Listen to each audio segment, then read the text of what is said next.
And we're back to learning Photoshop manipulations. Then let's get back to the landscape bend, but this time we're going to use a long exposure photo. Because if you have something like this, you can even do it easier. I'll press Ctrl T here to resize it. Important for us is the top line. So where the long exposure, where these light trails end, you want to have that at least in the upper half of your canvas.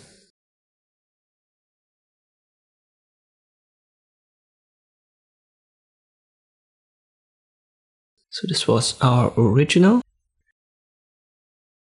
Once you've got that, go right here where the selection tools are and use the single row marquee tool, feather 0, go to bottom area, left click, then press Ctrl J. It's going to copy this little pixel row. Then press Ctrl T and you can resize that. For the top, we want to do the same, but make sure that you go back to the original layer. And here you can see why I've resized it and why I would suggest putting it in the top half. Because if we don't have these light trails, the effect isn't really that impressive. Let me delete that here, go a little bit lower. Once again, left click, then Ctrl J, then Ctrl T.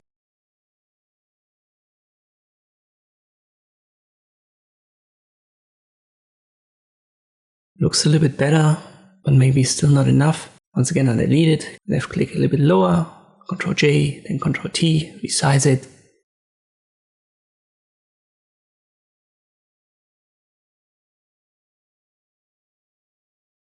Press enter. And now we only have these smaller areas here to fix.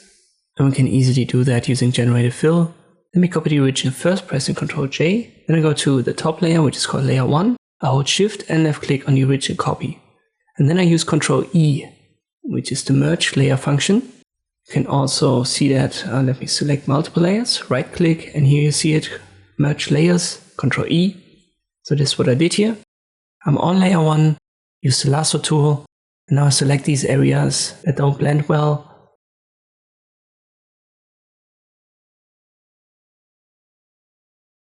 I'm on the second mode for add to selection, and then I can add it on the right hand side too.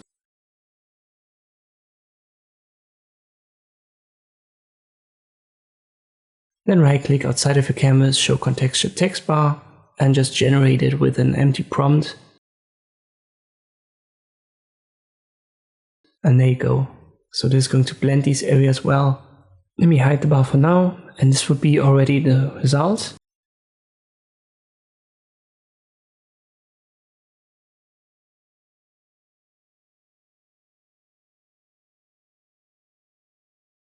If you want to add a person, let me for example use this image right here.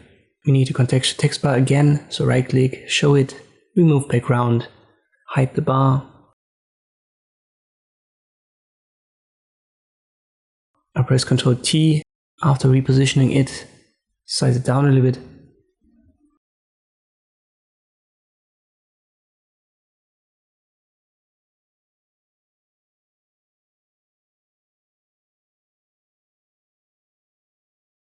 And if you want to blend it a little bit better, you can use right here the curves adjustment layer, but right click on it and create a clipping mask first, because this clips it to the model only. That's what we want. And here you can now adjust it.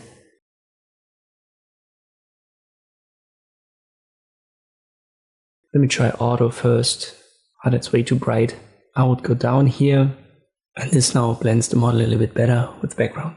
So that's a different way to create these landscape band effects. You can see this works very, very well when you have light trails, so a long exposure shot.